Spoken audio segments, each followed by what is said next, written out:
Luis, bienvenido a Atrapalibros, un placer tenerte con nosotros. El placer es mío, como siempre. Hoy es sexta entrega del Pesquisidor Rojas. ¿Creías que iba a dar para tanto? No, de hecho todo empezó por un cuento, iba a ser un cuento que se convirtió en novela, que luego en tetralogía y ahora ya en serie literaria de final incierto, no sé cuándo acabará. Me planteo hacer otra tetralogía, ya voy por la mitad y luego dependerá de los lectores. Yo me disfruto mucho con esta serie, o sea que por mí no va a quedar. Y coincide con el quinto centenario del fallecimiento de Antonio de Nebrija. ¿Cómo ha sido la documentación? Porque dices también que se sabe poco de Nebrija. Sí, yo le tenía ganas al personaje, ya desde la primera novela.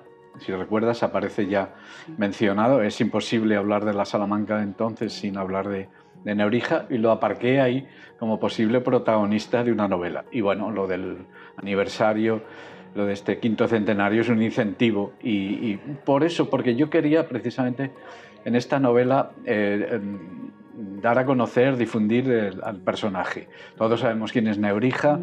Lo asociamos a la primera gramática de la lengua castellana, a la idea de imperio, aunque realmente él no pensaba así, fue una frase retórica, aquello de que la lengua ha de ser compañera del imperio. Y eso, bueno, le da una mala imagen. Hay gente que no lo ve bien, pero he aprovechado la circunstancia para documentarme bien y mostrar sobre todo el lado humano del personaje. Claro, porque dices, vemos a un Nebrija, ¿no?, que es soberbio, arrogante y con muchos enemigos, pero al mismo tiempo dices que no era el típico catedrático. No, es un personaje muy atípico, muy peleón, muy luchador. Él va a Salamanca ya como profesor con la idea de combatir lo que él llamaba la barbarie, porque el latín se había ido deteriorando, a pesar de ser la lengua del saber y la lengua del conocimiento y la cultura, y él quiere recuperar y purificar, depurar ese latín, y claro, eso le granjea muchos enemigos, muchísimos, y él tiene que estar siempre peleando. Al final le va a costar caro, en diferentes momentos sufrió esas venganzas que se había ganado a pulso, pero bueno, luego tiene otros muchos aspectos. Tenía un ojo puesto en el pasado, en la antigüedad clásica, pero tenía el otro puesto en el futuro. Él se adelanta a muchas cosas, es el pionero de muchas cosas. Por ejemplo, de la imprenta. La imprenta en la novela tiene mucho peso y es porque la imprenta sin Nebrija no se podría entender. Claro, es como si fueran paralelos, ¿no? Exacto, es que nacen al mismo tiempo, a mediados del siglo XV, y él va creciendo a los pechos de la imprenta. Luego será el impulsor de ella en Salamanca. Las primeras imprentas, pues sobre todo, van a imprimir libros suyos, y él no se limitaba a dejar el manuscrito, sino que estaba siempre ahí controlándolo todo, eligiendo el tipo de letra, redactaba el colofón. ¿Le gustaba ir a la imprenta? Y corregir. Sí, yo creo que el olor a tinta y a papel y ese ambiente de la imprenta, yo creo que le encantaba, y él corregía las pruebas allí a pie de prensa, etcétera. Pero hay muchas cosas más de Nebrija. Es una figura muy poliédrica y sobre todo ese lado mono, con sus defectos, que era soberbio, era arrogante, podía. Pero tenía motivos para ello. Era fogoso, le gustaban mucho las mujeres, etc. Por eso 9 hijos, ¿eh? 9 hijos. Naturales. 9 hijos, eso, legítimos. No sabemos si tuvo o no tuvo hijos fuera del matrimonio. Lo importante es que también tenía una relación muy estrecha con los hijos, y él a veces, cuando escribe de temas profesionales, de repente pues desliza algún comentario que tiene que ver con la vida familiar y cotidiana, y eso lo vemos mucho también en este relato, en esta novela. Efectiva, y esa es la idea, ¿no? Un Nebrija, hay que bajar a Nebrija de los altares, sacarlo de la hornacina y ponerlo cercano. Claro. Humanizarlo, en una palabra. Y sitúas al lector, Luis, en 1507, cuando el reconocido gramático, estamos hablando que tuvo que declarar ante el Tribunal de la Inquisición. Y todo se inicia con la investigación, pues, sobre un asesinato, el asesinato de Bartolomé de Vadillo, que yo lo pasé mal en esta escena. Y precisamente en la imprenta donde Nebrija tiene sus manuscritos. Y querías también mostrar esos procesos inquisitoriales, porque es una parte, dices, fundamental para conocer la Inquisición. Sí, porque siempre nos fijamos o siempre nos muestran pues las torturas, los autos de fe, que son muy espectaculares. Y eso es real, a lo mejor no tan exagerado. La parte más impactante, ¿no? Quizás. La parte impactante. Y quizá se haya exagerado mucho con eso, no voy a decir que no. Pero lo importante de la Inquisición es el día a día, y son los procesos, es una máquina perfectamente engrasada, una máquina burocrática y administrativa. Uno entraba en un proceso y ya no sabía si iba a salir de ahí y cómo iba a salir de ahí. La palabra que lo define es una palabra tópica que la usamos en muchas situaciones, pero que le cuadra perfectamente a los procesos inquisitoriales, que es kafkiano. Todo era muy kafkiano. Si basta leer el proceso, la novela de Kafka o El Castillo, y es que parece que está hablando de la Inquisición, del funcionamiento de la Inquisición.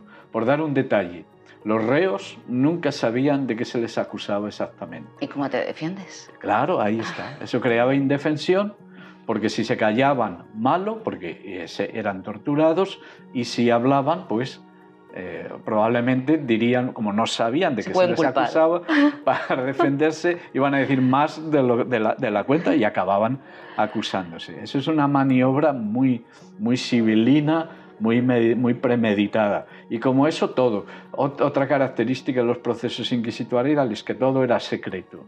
Las cárceles eran secretas, los procesos, los procedimientos, todo estaba perfectamente regulado, pero todo era secreto.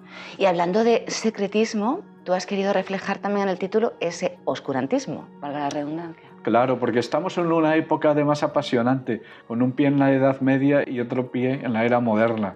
La llegada del humanismo, del renacimiento, pero claro, eso va a costar, no llega de la noche a la mañana. Y en medio de todo eso está Nebrija, una época de oscurantismo, de barbarie, de deterioro, y él lo que busca es la luz y traer las nuevas ideas del humanismo a Castilla, a España. De modo que efectivamente el título es real, porque en Salamanca son muy abundantes en otoño e invierno esas nieblas que no dejan ver nada. Y para alguien que procedía de aquí, del sur, de Lebrija, pues tuvo que pasarlo muy mal en aquellos inviernos salmantinos, pero está también el valor simbólico, ¿no? Esa oscuridad, esa niebla, se resisten a la llegada de las nuevas ideas, se resisten a la llegada a la expansión de la imprenta, y él está ahí abriendo paso para la luz, ¿no? Junto a Rojas, evidentemente, que es el encargado de intentar resolver este asesinato, ¿no? O quién está como detrás de todo lo ocurrido. Recreas el viaje, ahora que has dicho el sur, de Nebrija a Sevilla. Y efectivamente, hay un viaje de Salamanca a Sevilla para declarar en ese proceso inquisitorial en el famoso castillo de San Jorge, pero hay una parada obligada. Bueno, hay varias paradas simbólicas. Con su hijo mayor, ¿no? En Brozas, donde vivía el hijo mayor. Ahí veremos a Nebrija, pues con ese hijo al que por un lado quiere con locura, pero por otro lado está decepcionado con él porque no ha seguido sus pasos.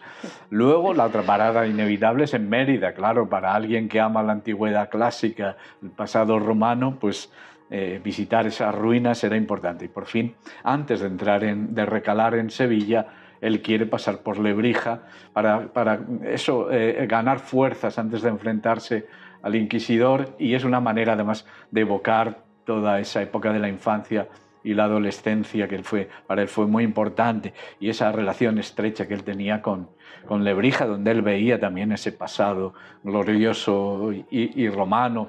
Él va a inmortalizar de una manera u otra Lebrija, ¿no? De modo que sí es un viaje real, pero también es un viaje simbólico, iniciático, es la Ruta de la Plata con todo lo que eso significa. Hablabas antes, o hablábamos de sus hijos, ¿no? Las relaciones con la familia apuntábamos que son muy interesantes en esta novela. Aparecen todos, ¿no? Desde su mujer Isabel Solís, algunos de sus hijos que también editaron alguna de sus obras luego en Granada, y destacas a Sabina. Claro, yo quería focalizar, además del hijo mayor, por las razones que he comentado, también a una de las hijas. Hay por ahí una especie de leyenda, no sé hasta qué punto es realidad, de que tenía una hija llamada Francisca de Nebrija que lo llegó a sustituir en las clases en Alcalá de Henares, al final ya de la vida de Nebrija. A ver, eso es bastante inverosímil. Es muy bonito, es fantástico, pero inverosímil. No obstante, yo he querido rendir homenaje a una de esas niñas sabias, que había varias en esa época, que sabían mucho latín y eso a una edad muy temprana. Y yo creo que efectivamente una de las hijas de Nebrija trataría de seguir los pasos de su padre. Lo que pasa es que en ese caso no pudo porque la universidad, no es que estuviera prohibida la entrada de las mujeres, es que eso ni se planteaba, o sea, caía por su propio peso. ¿Cómo vamos a plantear eso? Puede que algunas, como yo he contado en algunas novelas, estudiaran de manera secreta, escondidas, disfrazadas de estudiante, como seguramente lo hizo Beatriz, la famosa Beatriz Galindo, la latina. Y bueno, y siguiendo esa estela, seguramente una de las hijas, en este caso Sabina, esta sí está documentada, y bueno, tiene un papel, yo creo, muy interesante también dentro de la Sí, porque también tiene ahí entre Rojas y Sabina. Bueno, ahí lo vamos a dejar porque tienen que descubrirlo los futuros lectores. Tocas muchos temas: política, Inquisición, racismo, religión y el nacimiento de la imprenta, por supuesto. ¿Cómo era la rivalidad entre las imprentas de la época? Bueno, claro, surge un mercado ahí muy importante en Salamanca, en torno a la universidad. Es importante otro detalle que aparece en la novela, que es la cercanía de Medina del Campo, la ciudad de las ferias, donde eso se comerciaba con todo, sobre todo con la lana de Castilla, ¿no? Pero empiezan a llegar libreros e impresores de toda Europa a comerciar con los libros, y desde Medina se distribuyen por todas partes, entre otras Salamanca. Y de Salamanca, de las imprentas, también van los libros a Medina. De modo que ahí surge un sector muy floreciente, y claro, pues había disputas que a veces trascienden. En los archivos encontramos pues algunos expedientes de algunas denuncias, etcétera, que tienen que ver con los impresores. De modo que eso tiene una base real. Y el impresor del que yo hablo en la novela es un impresor que existió. Es el segundo, el primero fue su padre y un socio de su padre, y él es el segundo. Con los dos Juan de trabajó Porras, ¿no? Juan de Porras, trabajó en Nebrija. Y bueno, pues el hijo Juan de Porras, pues se vio envuelto en varios problemas judiciales, es lo que me dio pie para montar toda esa historia, toda esa intriga policíaca que es importante en este tipo de novelas, porque un poco es lo que engancha a los lectores, y aunque es verdad que empieza de manera un poco contundente, pero luego el lector y la lectora quieren saber, y tú ya luego vas introduciendo los otros elementos. En la novela hay diferentes tramas, ¿no? Y además el mundo de la imprenta es tan apasionante en ese momento. Es un proceso muy similar al que hemos vivido nosotros 500 años después, con la aparición de nuevas tecnologías que han revolucionado todo el mundo del conocimiento y la transmisión del saber. Es algo muy similar. De hecho, podemos establecer paralelismos. Y permíteme la licencia, porque iba a decir, vamos con el malo de la película, como se suele decir, con Diego de Ceza. Bueno, es el malo, pero es un malo muy interesante. Muy, muy interesante. Él aparece desde mi primera novela, curiosamente. Pues yo tengo una relación desde la infancia con Diego de Deza. Es que yo jugaba en la plaza de Diego de Deza en Zamora, donde había un busto encima de una especie de columna con Diego de Deza. Y yo entonces decía, ¿quién será ese señor tan serio que aparece ahí? Y mira por dónde, con el paso de los años, ha aparecido ya en varias novelas, a veces cuando era arzobispo aquí en Sevilla, inquisidor general. Y en este caso, pues me parecía interesante, porque esa enemistad y rivalidad que había entre los dos, Nebrija y Deza, es real. Lo vemos en una carta que cito. Eso te iba a preguntar. Esa carta es histórica, es real, una carta muy amenazadora, donde él le dice que o le manda esa copia que sabe que se ha quedado de esas anotaciones sobre los textos sagrados, o se puede ver expuesto a un proceso, y sobre todo le prohíbe explícitamente que publique esas notas, que son enmiendas a la traducción latina de la Biblia, que él sabía mucho latín y vio que había muchos errores propios del traductor, propios de los copistas, etc. Bueno, eso es lo que lo trae a la Inquisición y le lleva a enfrentarse nada menos que con el inquisidor general Diego de Deza, que para mí seguramente sea el inquisidor más cruel y sanguinario de todos, ¿no? Y tenía muy mala fama, sobre todo por lo que ocurrió en Córdoba con el famoso inquisidor Lucero, que creo que eso torturó, mandó a justiciar y encarceló a muchísima gente, ¿no? Pero todo bajo el amparo de Diego. Entonces, en el momento culminante de la novela está ese enfrentamiento entre los dos, que es también la representación de dos mundos, ¿no? El mundo que se acaba, el mundo medieval, oscurantista, escolástico, y el mundo que representa Nebrija, las nuevas ideas, el humanismo. Y además es un diálogo que también es muy acerado, pero también muy divertido por parte de Nebrija, ¿no? En la defensa que hace de su que luego postura. Tampoco Deza no terminó muy mal para dentro de lo que se encontraba, quiero decir. Sí, exactamente. Cuando uno entraba en un proceso sabía que acabara como acabara iba a acabar mal. En este caso, ¿qué pasó? Bueno, esto yo lo he deducido después de investigar un poco el tema. Y es que probablemente Nebrija se libra de una sentencia porque Deza tiene que dejar el cargo. Lo tiene que dejar porque le está causando tantos problemas a Fernando el Católico que Fernando el Católico no lo puede echar directamente, pero tuvo que maniobrar para que él dejara el cargo. Y entonces lo que hace es nombrar un inquisidor también en la corona de Aragón, con lo cual Deza pierde parte de su poder, de sus competencias, y ya no le queda más remedio que retirarse.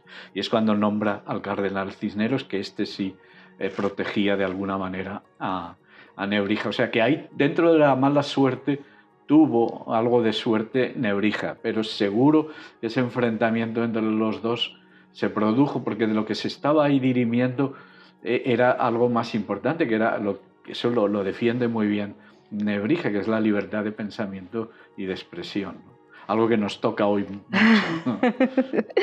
Estamos terminando la entrevista y apenas hemos hablado de Rojas porque nos hemos centrado mucho en Nebrija. ¿Cómo lo encontramos aquí en esta nueva entrega? Pues en un momento de encrucijada. Tiene 33 años, la edad de Cristo, la edad de sentar la cabeza, y él, sin embargo, no sabe por dónde tirar. No puede ser catedrático en la universidad porque es converso y sale una orden que impide que los conversos puedan acceder a una cátedra. No quiere seguir siendo pesquisidor, y menos para el rey, y menos moverse en el mundo de la corte, porque todo ese mundo, todo ese contacto con el poder le desagrada mucho. Él quiere llevar una vida discreta, pero no sabe por dónde tirar, quiere volver a su pueblo. Está ahí, que es cuando le llaman, porque está decidiendo marcharse. Quiere retirarse, dedicarse a su oficio, a otro de sus oficios, que era el de jurista, y administrar las tierras de su familia, que es lo que va a acabar haciendo décadas después. Pero ahí lo tenemos me apetecía mucho mostrarlo en esa encrucijada vital, en la que todos, al verlo, eso que no sienta la cabeza, le quieren buscar una esposa, ¿no? Y Luis, cuando uno escribe una novela y no hay mucha documentación de la cual tirar, ¿se especula mucho? A ver, eso para un novelista histórico es malo y es bueno. Yo creo que sobre todo es bueno, porque ahí tienes licencia, no para matar, pero sí para inventar, porque no hay más remedio. Es que si no, no se podría contar nada sobre ciertos personajes, ciertos eventos históricos. Hay que tener en cuenta que Rojas es un enigma. No sabemos casi nada de él. Sabemos mucho más de Nebrija. Entonces, ¿qué hacemos? No se puede escribir una biografía de Rojas, no existe. Y sin embargo es uno de los grandes escritores, el segundo después de Cervantes, probablemente, en la lengua española. ¿Qué hacemos? Bueno, pues yo he querido darle una vida literaria que yo creo que tiene mucho que ver con su figura. Y bueno, y a lo largo de las novelas, pues eso, lo voy enfrentando con diferentes situaciones. El lector, la lectora le va cogiendo cada vez más cariño, porque a través de él pues vamos conociendo la época más apasionante de la historia de España, y vamos conociendo diferentes escenarios y otros personajes, ¿no? De modo que poder inventar, o sea, estar obligado a inventar, para mí es un es un reto, es un incentivo. Eso sí, para inventar, yo digo que siempre hay que documentarse. Entonces, que todo lo demás, aquello que se puede saber, hay que conocerlo y a partir de eso, pues ya puedes inventar. Pues vamos a terminar con una frase que me ha gustado mucho. Me parece que la dice Nebrija, corrígeme si me equivoco. Los inquisidores son como aquel famoso necio que cuando su maestro le señalaba la luna se quedaba mirando el dedo. Sí, lo dice. Esto es una historia muy conocida que tiene mucha aplicación práctica y que efectivamente ahí la saca muy bien probablemente sea un anacronismo, pero lo que hemos dicho antes es que el novelista tiene patente para poder inventar, para poder mezclar cosas siempre que estén justificadas. Y en el caso, es una frase que a Nebrija le queda muy bien.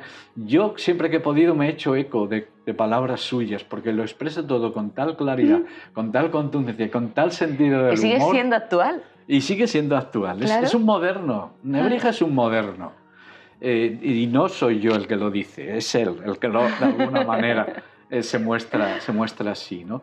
Y efectivamente, pues a veces le atribuyo también frases ajenas porque creo que redondean muy bien la imagen de Nebrija. Pues muchísimas gracias, Luis. Ha sido un placer hablar sobre el manuscrito de Niebla. Y bueno, vamos a disfrutar de este y ya veremos si tenemos otra aventura. Alguna más habrá. Muchísimas gracias por esta conversación. Más que una entrevista, es una conversación literaria. Y nada, y un saludo para todos y todas los oyentes y las oyentes, los espectadores y espectadoras. Gracias.